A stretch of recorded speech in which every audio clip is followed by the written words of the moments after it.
Fairly well loaded example in terms of optional extras. We've got Distronic, which is the radar guided cruise control, or Distronic Plus, which will hold you at the back of a vehicle in front of you, keep the right distance and slow you down or stop you if necessary.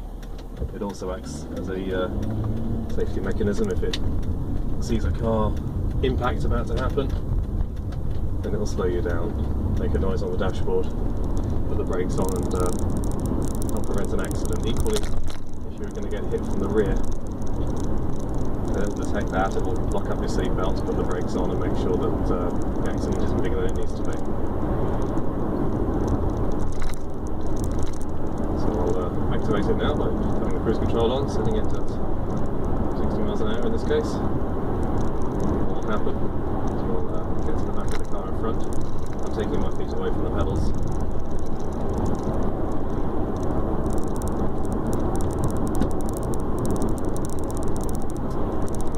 Glue itself onto the back of the car in front. So I'm not slowing the car down, the car is doing it by itself. And if appropriate, it will stop the car. These brakes are quite well on there. It'll brake up to 40% of the car's total ability to brake. See when it's doing that in a hurry, it will make a noise flash up on the dashboard. I encourage you to do the same. So again, I'm not accelerating, the car's dealing with the gap in front by itself.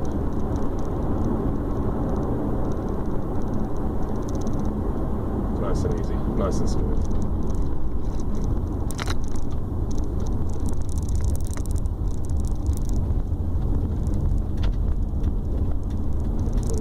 You wildly when you bend on a turning and let off. Pick up the speed nice and gently.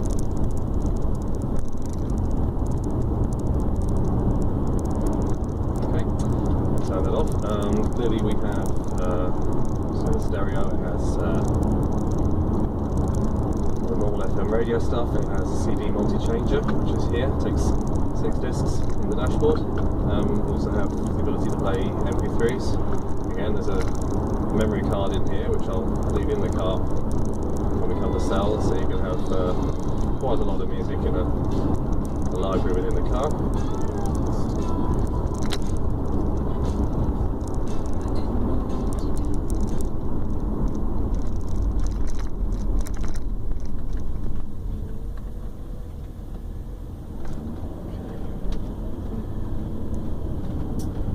Let's follow this route round.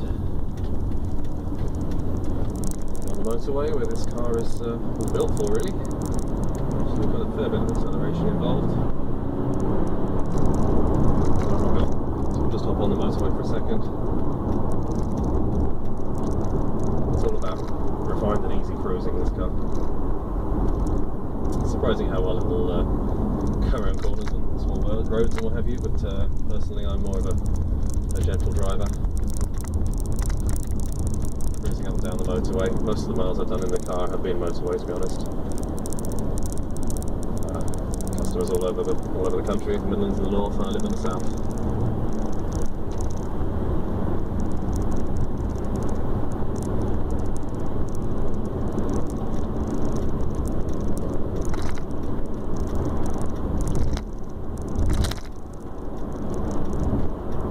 Unfortunately, my company car policy states that I need to have a car under 5 years old now.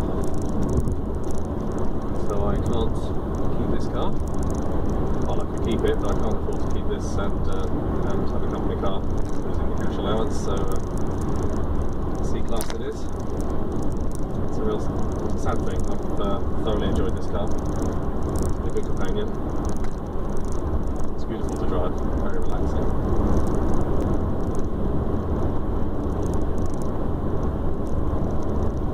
So other things I could mention, we have the full by xenon headlights. Some of the cars came with halogen, some of them came with by xenon.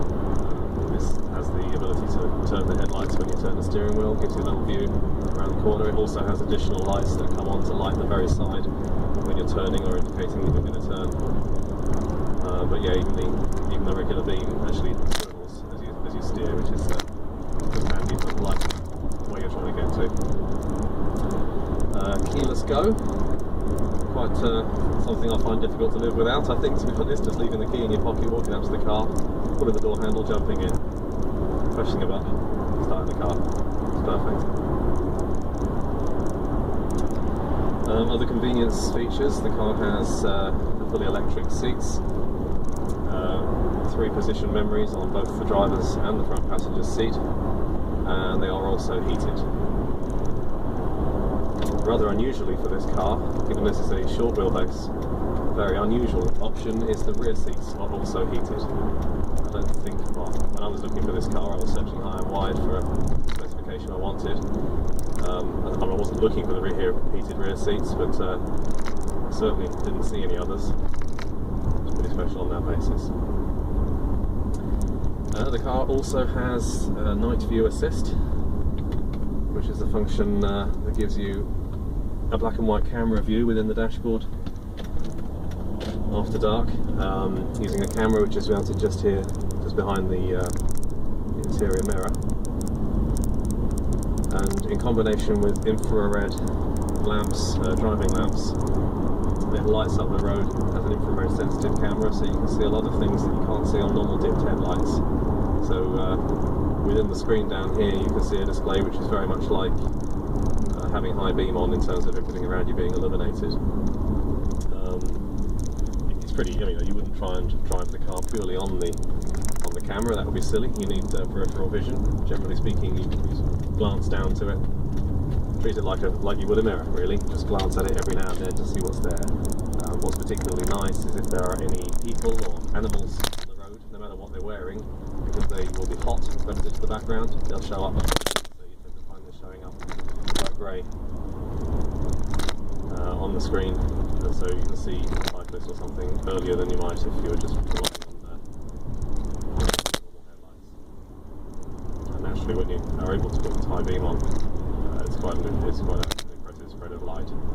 Perhaps I'll do another bit of video after dark so we can demonstrate those features.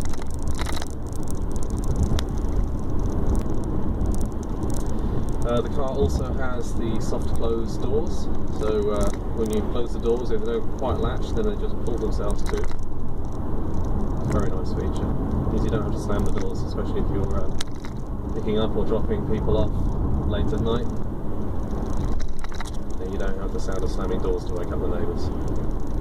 Same applies with the boot lid on, I think on all S-classes. It will just pull itself that last little bit closed. But the soft closed doors from the rear are an option.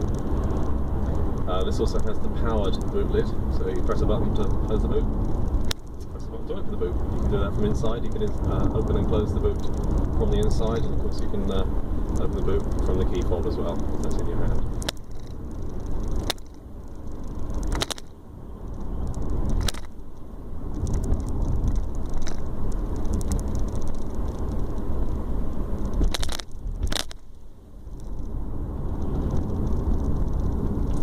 The Distronic on, I'll just put the speed here. Let's put it on 35, knowing I'm behind the car that's moving at 30. Actually, this is slightly higher than that. And the car, without any intervention from me, to keep the distance that I choose, I can choose to have a longer or a shorter distance between myself and the car in front. I think you just simply adjust it between 1 and 2 seconds, your preference. So when you go faster, the gap is a lot longer.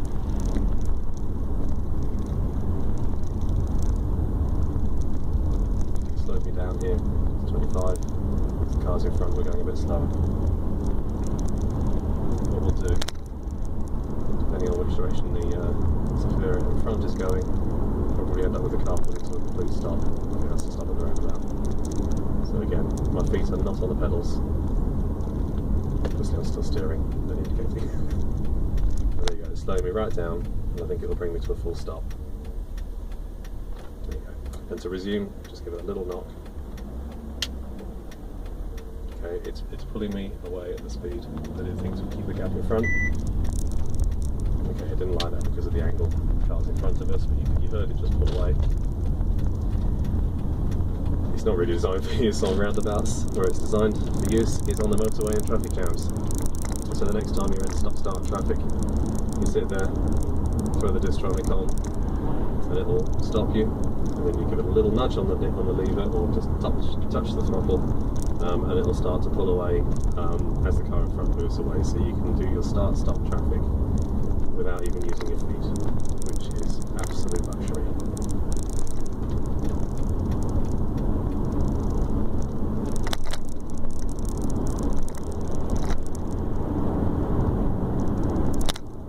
Here's a bit of acceleration on it if you feel the need.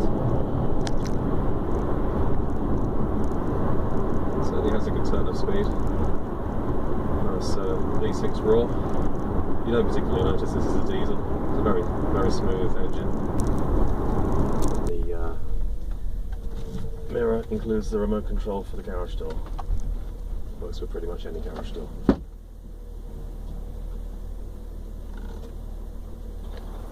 Finally, the soft closed doors that I mentioned. Just pulls itself closed. Oops, not quite. Okay.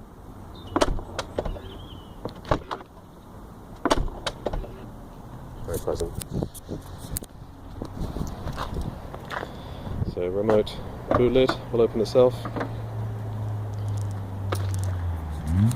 Plenty of space in here. There's a little extra space underneath. Tend to store pumps, things like that. Space on the side, rear wheel. The spare tyre is underneath. And of course, press the button to close the boot and lock the car. I should make you aware of the blemishes that exist on the car. There does appear to have been a little door dink just here. If you can see that. Come around the other side.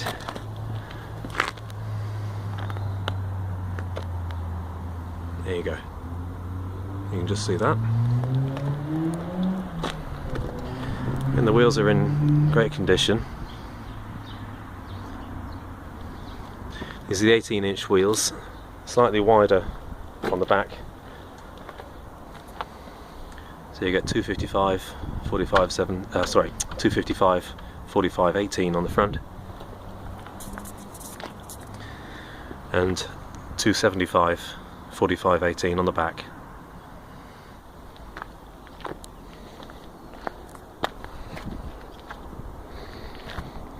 And so the other piece of damage, as you might be able to see, there is a bit of a scratch, a few scratches around here. Part of it's just the turd, I'm afraid, but just here, a little bit of a scratch, brushed that way. Now, that was actually on the car when I got it, and I really haven't seen fit to do anything about it because it is so unnoticeable. But I want to make sure that everything's visible. So there's the 3-litre V6 diesel engine. Glow plug controller's been replaced. Engine mounts were replaced not so long ago. The front suspension lower control arms were replaced. A fault with some of these, fault, it's just simply through use, very heavy car, but it knackers the ball joints on the front, so they've been replaced. You have to replace the whole bottom joint to do that, so that was done only a few thousand miles ago. It rides absolutely beautifully now.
time drive to demonstrate the night vision. If you look at the speedometer, I can change now to being a black and white view of the outside.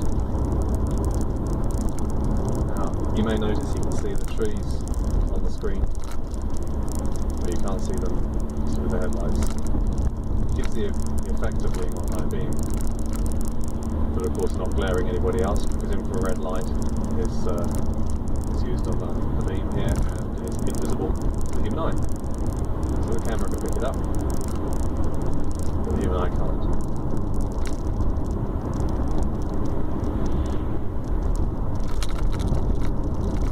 So with night vision you don't drive looking at the screen like it's a PlayStation. That would be kind of silly. You treat it like high beam when you can't have high beam on. So you just glance down at the screen, a bit like you would with an interior mirror, a rear view mirror. And the view when you take it off high beam is really not very different from the view on high beam.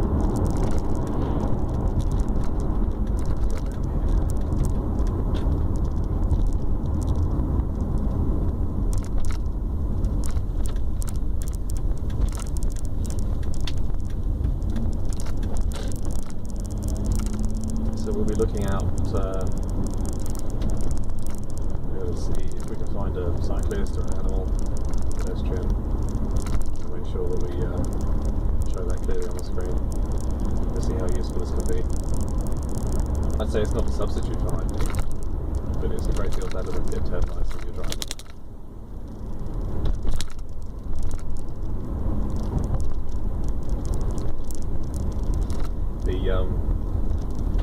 The infrared headlights only come on at speed, so if I slow down below 15 miles per hour, you may see in the display the lights went off, and if I speed up now, as soon as I go above 15 miles per hour, then the lights turn on, start to illuminate. So you'll notice you don't get the benefit of night vision when you're just maneuvering, only when you're driving at greater than 15 miles per hour. So we're about to drive through Lyndhurst in the New Forest. Hopefully there'll be some pedestrians. And those pedestrians will show up quite bright on the night view assist screen.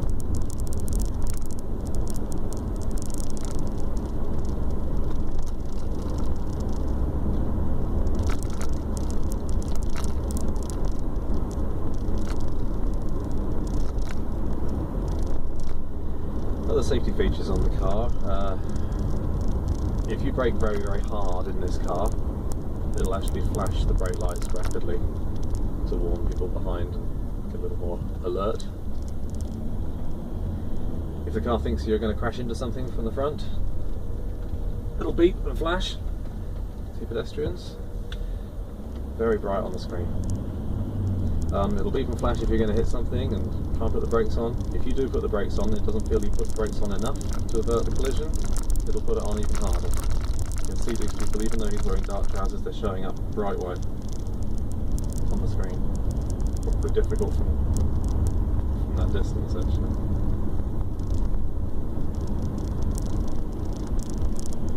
Quick 0 to 60 demonstration.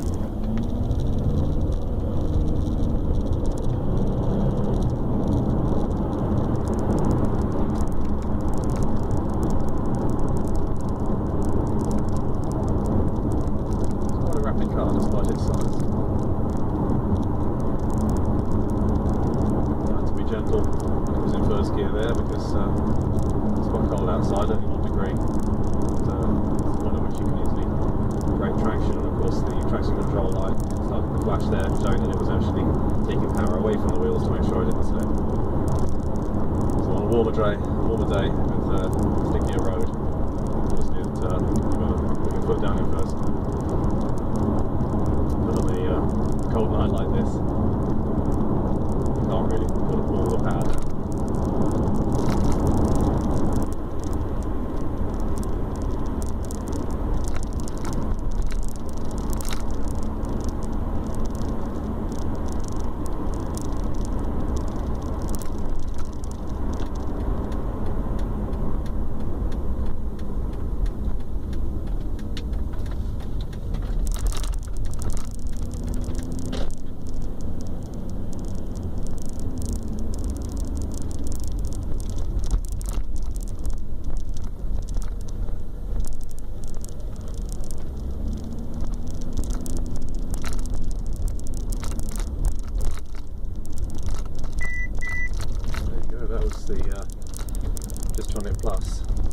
determining that I was likely to be driving into the back of that truck. The beep there just as a warning, really, to make sure I'm looking. If I hadn't responded and I'd carried on going towards the back of the truck, it would have carried on making a noise, and of course if I'd put my brakes on, it would have made sure I was braking as hard as the car needed to stop at the perfect position behind that truck. With the night vision on here, going through a rather dark area, you can probably see, we can see the trees clearly on both sides. We can see any pedestrian or anything like that that was walking along the street quite comfortably.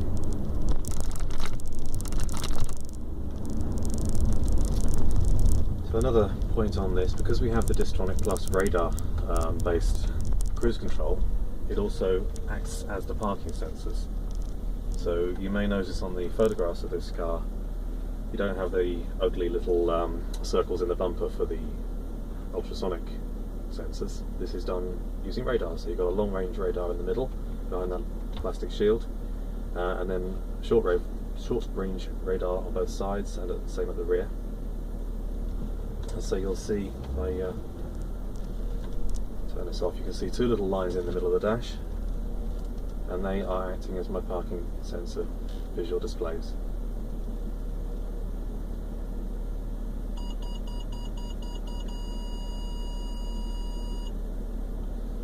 Because it's quite a long car, I have to touch it in most of the way